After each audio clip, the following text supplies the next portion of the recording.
Hi everyone, in today's video what I'm going to be doing is I'm going to be demonstrating how signals should be used, or how I use them.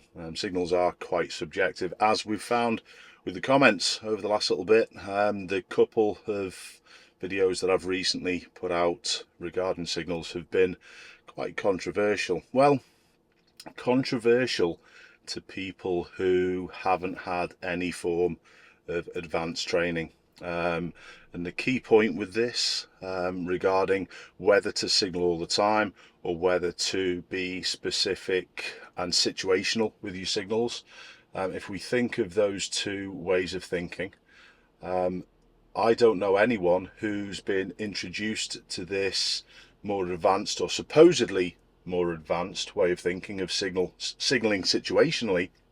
I don't know anyone who's gone back to going, you know what, it's a better idea to put them on all the time. And that's key. I am going to be addressing certain issues that have come up in the videos, but I've got a little route plan today where I'm going to be talking through exactly what I'm doing and why and who I'm signaling for and how it affects them. So we've got a couple of little things, like I said, planned. So I'm going to get going. First things first, moving out of a car park. No, there's no one around whatsoever, so I can just literally move. And there's a key to this. If you move slowly, you're also doing the same job as the signal. So there was nothing there that was needed. What if I'd put one on? Would have it affected anyone there? Well, in that scenario, no, but only because I've checked absolutely everywhere. Now, there was a couple of comments on the original video that if things are done in my way, it increases the mental workload. Wow, so you've got to reduce that mental workload when you're driving a car. So signaling here, I'm going to signal there's a vehicle behind. Although for me it didn't require it. Where I was positioned was telling everything to that vehicle behind. So I am still going to go back to the point that I made on the original video where I didn't signal whatsoever coming home, that these signals aren't as important as people think. Here, would you signal for this? Well, it wouldn't be an issue, but there's no one there, so I'm not going to bother. Would you signal for this coming back in? If you would, because you do it habitually and you do it all the time, you would confuse people that you're going to go into that road. And that's one of the main problems with signalling habitually. It stops the onus on looking, which I've already said, and people go, no it doesn't, no it doesn't. It does, because you get out of that habit. We're talking about habits. You get out of that habit of having to look and really pay attention to what's going on to put this thing on. People think that if they put this thing on, that's it, they're safe. These cars ahead, I've got to move out. Because of the proximity to people, no issue. If I was catching someone in front, I may very well put a right signal on there to just move around a parked car. If I was driving a lorry, I might very well put a signal on to go around a parked car, because that parked car might be blocked. Coming back in is a given. It does not need a signal. The position that I was already showing people in the middle of that lane was saying absolutely everything. So would you signal to come back into the left lane like that? Because if so, there are so many scenarios that it's going to be caused problems by. So this is what we're getting at. I don't want this to turn into a little bit of a rant, but it's something that you've seen I'm very passionate about, and honestly, we need to do something to change. So driving is all about observing. In a collision, in an accident, you'll never hear someone say it was this lack of signal that caused the crash. There's always going to be an observational element. You can't get away without observing, but you can get away, as I showed and proved in the original video, you can get away without signaling, because all of that drive all the way home I did without signaling, and there was nothing that caused a problem. There was nothing that was made a higher risk. I'm going to turn left here. Now, this is what I'm doing today, is what I would normally do. I am going to put a signal on, okay, because we've got vehicles catching us up behind. I could do it without a signal. I could let them know by speed and position. But the earlier signal, as people have said, helps. And it helps this lady as well. However, I am going to go on to this point about pedestrians. I've got so many comments saying about I'm car centric because I'm not signalling all the way home. Hang on a minute. Signals, as these people rightly say, help pedestrians, but there were plenty of situations on that drive home where I mentioned pedestrians, and pedestrians are probably the group of road users that people don't think about signalling enough. But if you go back to that video and have a look about it, or look at it again, I actually talk about, well, I might have to signal for this pedestrian if they were crossing the road. And that's the key. But if you are a pedestrian and you just rely on those little yellow flashing lights to decide whether a car's going to come into your road or not, wow, that's absolutely mind-blowing that you're that signal centric. It's nuts if you're just trying to cross the road safely and are just looking at those little flashing yellow lights. Those lights, I will remind people, don't mean I am doing. It means I intend to. That's all. So you've got to look at absolutely everything. You've got to look at the whole picture, which was the whole point of me driving home without putting a signal on. I was a little bit bemused about how people could misunderstand that, because it was said categorically right at the start of the video, this is just being done for demonstration. This isn't proper practice. So how people then totally ignored that and then got onto some of the comments that they did is mind-blowing. However, I do understand that people love to signal just as much as they like to queue, and we know the problems that that causes on the road. So there's a behavioural change that people need to have. So I'm not going to turn this into a rant, even though I feel as though it requires it, but what we're going to do, we're going to try and be constructive and show you how I would do things. So mirror signal manoeuvre is a massive important part to it. However, people are far too rigid with that mirror signal manoeuvre routine. They think things have got to be done in that specific order, and they haven't. The only thing that needs to be done first is the mirror check, and then the manoeuvre happens at the end. The signal doesn't necessarily have to happen the moment that you check the mirrors. And that's a big problem. So I'm turning left at this roundabout, I'll check my mirrors, and I might very well be slowing down a little bit first and positioning a little bit first before I then put my signal on. Makes sense. But people actually sometimes don't slow down and don't check the mirrors because they can't signal yet. And I see it all the time, because this mirror signal manoeuvre routine's drummed in that hard that it's got to be that way. No, it hasn't. It's flexible. And that's the key that people don't get.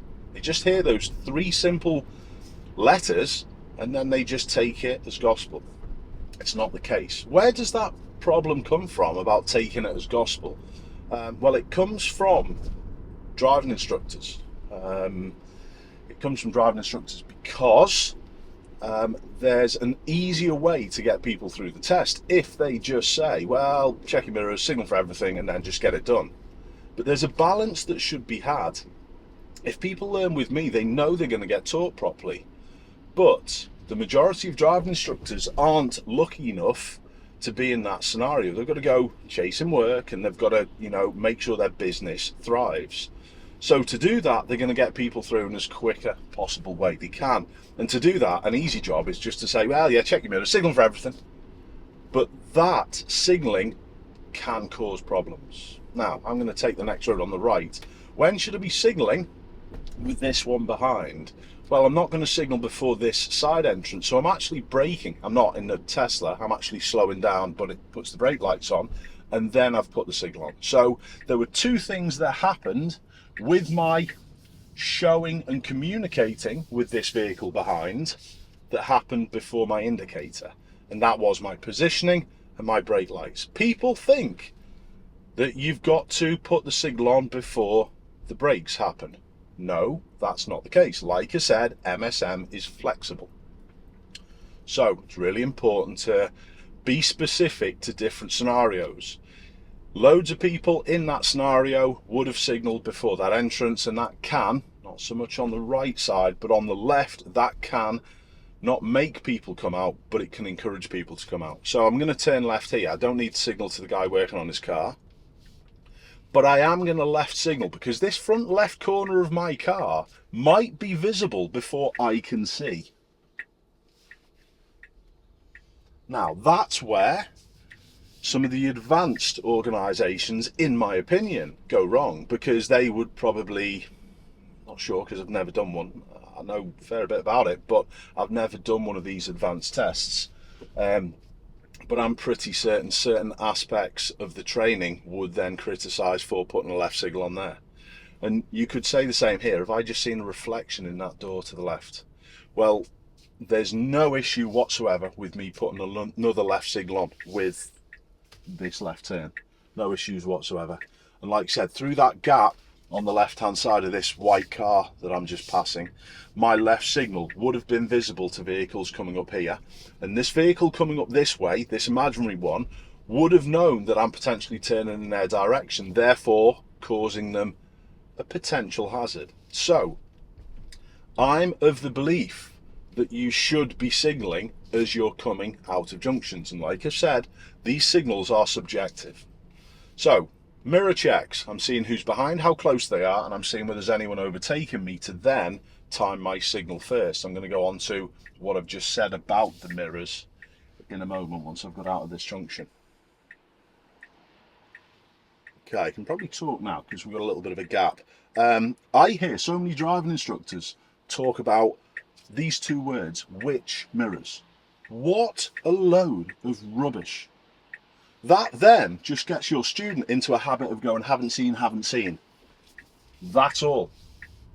So driving instructors, if you're of that mould, you need to change. You need to get into a habit of asking the student what's there, who's overtaking, and then when are we going to be putting our signal on? When do we need to tell this vehicle behind? What would you do if this vehicle was closer? What would you do if there was no one there? And like I've already alluded to, that process of teaching has to get people then to a higher level of observation and they're actually timing the signal correctly. But unfortunately at the moment it doesn't happen because people are always interested in trying to get through that test as quickly as they possibly can. But this is one big failing. I'm going to be turning left at the second set of lights. Left signal's on, and it's on for probably 6 to 8 clicks or seconds before I do the turn, and that's what people should be aiming for. Now, no one's overtaken, safe to accelerate. If someone was overtaking, what would I do? I'd adjust my rate of acceleration. How many people don't do that? People just drive at just one pace all the time. They just do things in that routine manner, and the roads are far too fluid and changeable for us to drive in a routine. And then we go back to what was said about, oh, there's too much mental work. It cuts down on the mental work that you've got to do if you signal for everything. That's just laziness, and that's just dangerous. Simple. The most common reason why people fail the test, and the most common reason why collisions happen, is a lack of observation. But then people are just interested in slaughtering Ashley, and I don't mind, by the way. Do what you want, say what you want, and that's what my platform and my channel's all about. But then people are that interested in the signals, they then don't get the message about the observation. Even here, I'm working out exactly what this van's doing behind. Because it's turning, there's less of an issue for me slowing at this particular junction. But if it was coming up behind and catching me, I would have changed when I was doing my braking and my slowing down to suit the people and vehicles behind. But I always signal. Let me just get shut of this. That's just my front door going. Right. So, you're understanding, hopefully, where I'm coming from with this. Driving shouldn't be easy. You shouldn't fall asleep with the observational side. You should be driving nice and calmly, but your observation should be bam, bam, bam, bam, bam. And not everyone can be to this level. I agree. And I wasn't at this level when I started, but I've improved and I've worked to this level. And this is what everyone should be trying to do. This is a driving education channel. But hang on a minute, the people who have had no further training since they've passed the test are then telling the professional how it should be done. Think of the irony within that. And just having your license and experience is not further training. As I've already alluded to, some of the training that you get will be substandard because they've got you through as quickly as they can. I'm slowing this lorry driver down behind because he's catching under braking. I'm controlling him. And I'm actually helping him save fuel because hopefully these lights will change and we'll just be able to keep going. There you go. So a little touch further up the road, what I'm doing is a lane change because this left lane does go left a little touch further. So I'm looking at my situation and doing it now. These cars were in close enough proximity there, and this one behind could have been thinking about coming past. That's why I put the signal on. But if no one was there and you see that there's no one there and no one needs a signal, try and not put it on.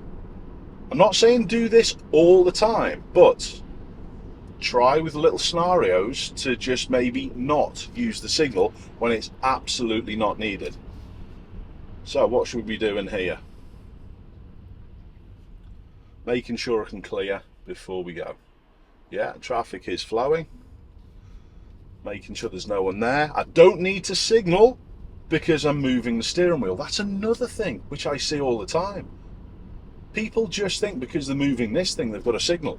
Do I need to signal to go around the park? Well, no. The ones aren't overtaking me. If I position early enough, they know something's there and then they can deal with the problem themselves. Do I need to signal to come back in? Absolutely not. It's a given. Now, we've got a little bit of an awkward one here. I'm taking the slip road left. There's a car coming out of a side road just before. So does that mean I can't check my mirrors and I can't slow down beforehand? What a load of rubbish. I'm not going to signal at all with this. It flows, so I'm not affecting them behind. And by the time I would have got the signal on, it would have affected no one. It wouldn't have helped anyone. This gold Corsa that came out of the petrol station, it wouldn't have helped them whatsoever because I was already doing it. Go on to that in a second again. Look what I'm doing with the lorry behind. I'm controlling.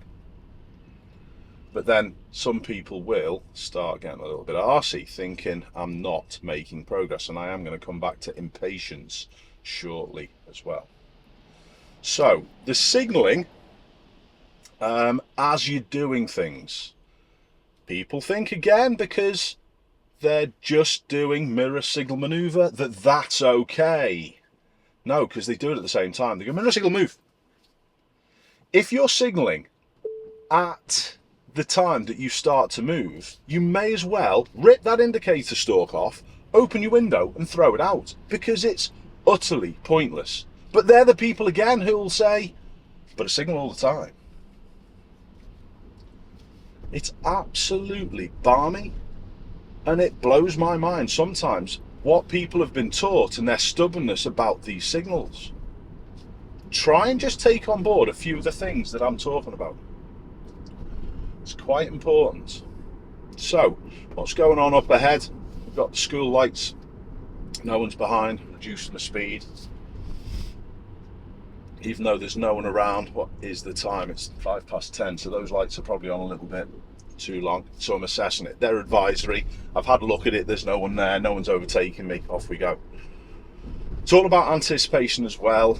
As always, looking super far gives you an idea of what's what. But is there anything even about that last turn that I made by the petrol station? Is there anything there that said you would have done differently?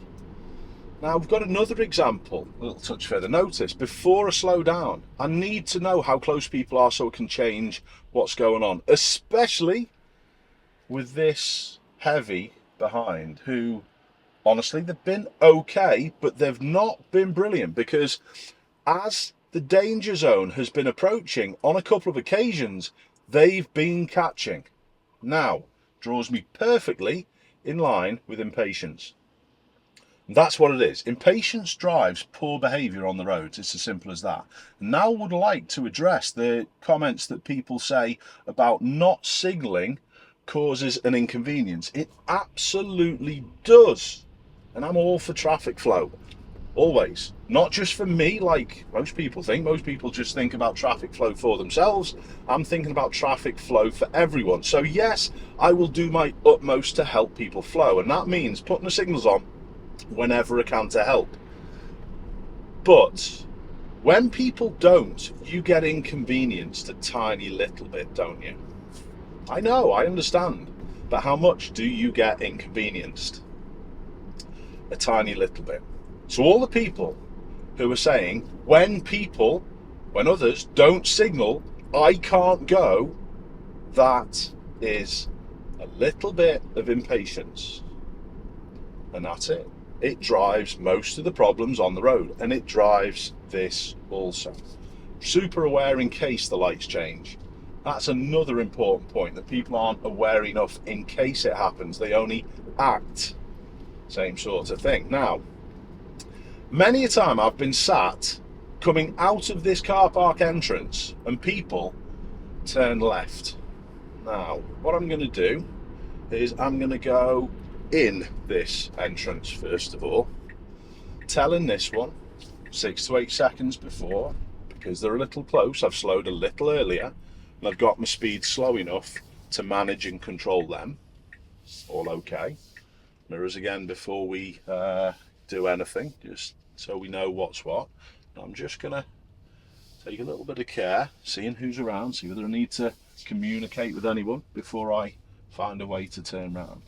And yeah, many times when I've done some manoeuvring in this car park, I've been sat here at the edge of this junction and people want to turn into the road on the left, and countless times they'll put left signals on. So what I'm going to do, I'm just going to sit here till the next stream of traffic and see whether we can capture someone what I'm talking about. Let's just go a little further just so we can see around that post. All right. So, and this is again a part of what I'm talking about, because people signal all the time. I am just going to sit still, literally, because there's no one behind. I want to see whether we can have a look at this scenario. In fact, no, I'm not going to waste any time. The learner was coming in, didn't want to make it more difficult for them. They could be actually on test. The tests do use that car park as well. So because it's a narrow entrance, I didn't want to make it unnecessarily more difficult. They were putting a nice signal on. They went into the car park. But the point that I was getting at, that people will do that left turn that's just beyond the car park, and they'll, because they put a signal on all the time, they'll signal. And then where do people think they're going? And that's the issue. Here, I'm going to turn right at the light, so I'm really aware of people around me. I'm just checking back again and just coming this way. I've just told these that they've now got enough room to get out. I can't indicate yet. Would you signalled already? There's side road there.